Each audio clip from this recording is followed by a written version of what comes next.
بخاری اور مسلم کی متفق علیہ حدیث ہے، صحیح بخاری میں انٹرنیشنل نمبر کے مطابق 1597 اور صحیح مسلم میں 3070 کہ سیدنا عمر رضی اللہ تعالیٰ عنہ حجر اسود کے پاس آئے، اس کو بوسہ دیتے ہوئے ارشاد فرمایا، اے حجر اسود تو ایک پتھر ہی تو ہے، نہ کسی کو نفع دے سکتا ہے نہ نقصان،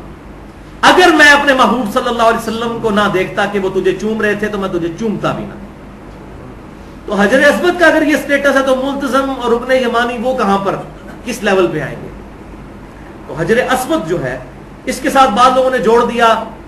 کہ سیدنا علی نے سیدنا عمر سے کہا کہ نہیں یہ نفع بھی دیتا ہے اور نقصان بھی دیتا ہے، یہ روایت کہیں پر نہیں لکھی ہوئی، بخاری اور مسلم کا میں نے نمبر بتا دیا، خود کھول کے دیکھ لیں روایت اتنی ہے۔ لیکن یہ بات درست ہے جامعہ ترمذی اور سنن ابی داؤد میں، سنن ابن ماجہ میں، ترمذی میں 961 نمبر، ابن ماجہ میں 2944 کہ نبی صلی اللہ علیہ وسلم نے فرمایا اللہ تعالیٰ قیامت والے دن حجر اسود کو 2 آنکھیں اور ایک زبان دے گا جس سے وہ بولے گا، اور ان لوگوں کے حق میں گواہی دے گا جس نے اس کو چوما ہوگا۔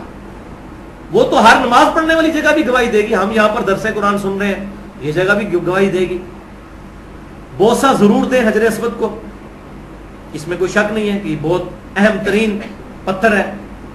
لیکن لیکن لیکن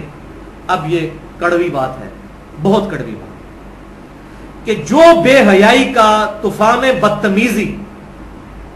حجر اسود کے پاس ہوتا ہے، یقین کریں ولیعوذ باللہ تعالی مردوں اور عورتوں کا اختلاط وہاں دیکھنے میں ملتا ہے۔ عورتوں پہ مرد چڑھے ہوئے ہوتے ہیں، مردوں پہ عورتیں چڑھی ہوئی ہوتی ہیں، اتنا رش، ہزاروں لوگ جب ایک پتھر کو چومنے کے لیے آئیں گے تو کیا حالت ہوگی۔ میرا تو جا کے سارے کا ساری وہاں پہ روحانیت جو ہے نا، میں نے کہا یار خانہ کعبہ کے اندر اتنی بے حیائی مچائی ہوئی ہے ایک مستحب کام کو پورا کرنے کے لیے، جبکہ وہ استلام دور سے بھی ہو سکتا ہے۔ یہ 5 چیزیں ایسی ہیں جو مجھے بڑی عجیب لگی، ایک تو جن سے میرا دل کھٹا ہوا، ایک تو یہ والی چیز، دوسرا طواف کے دوران لوگ بھیک مانگ رہے ہوتے ہیں، آپ طواف کر رہے ہیں نیچے لوگوں نے ہاتھ، اور اکثر پاکستانی ہوتے ہیں، یہ سندھ کے رہنے والے لوگ۔ تیسرا موبائل بجتے ہیں۔ چوتھا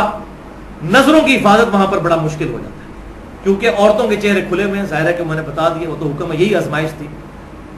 تو جس کو یہاں پر بد نظری کی عادت ہے وہ وہاں جا کر بھی کوئی اس کا کوئی سوئچ آن نہیں ہو جائے گا کہ وہ بڑا نیک و پرہیزگار ہو جائے گا۔ جڑے اتنے پیڑے وہ لاہور بھی پیڑے، جو ادھر برے ہیں وہ لاہور جا کے بھی برے ہوں گے، خانہ کعبہ میں برے ہوں گے۔ اور 5ویں چیز، ہر موقع پر صبر کا دامن تھامنا، یہ بڑا مشکل کام ہے۔ بھائیو، جامعہ ترمذی میں 877 نمبر حدیث ہے، اور مسند امام احمد میں بھی صحیح سند کے ساتھ 2796 کہ آپ صلی اللہ علیہ وسلم نے فرمایا کہ جنت کا یاقوت، یہ کالا پتھر حجر اسود اللہ تعالیٰ نے اتارا تھا، یہ دودھ کی طرح سفید تھا، لیکن لوگوں کے گناہوں کی نحوست کی وجہ سے اس کا رنگ کالا پڑ گیا، اس لیے اب اسے حجر اسود کہتے ہیں۔ اسود عربی میں کہتے ہیں کالے رنگ،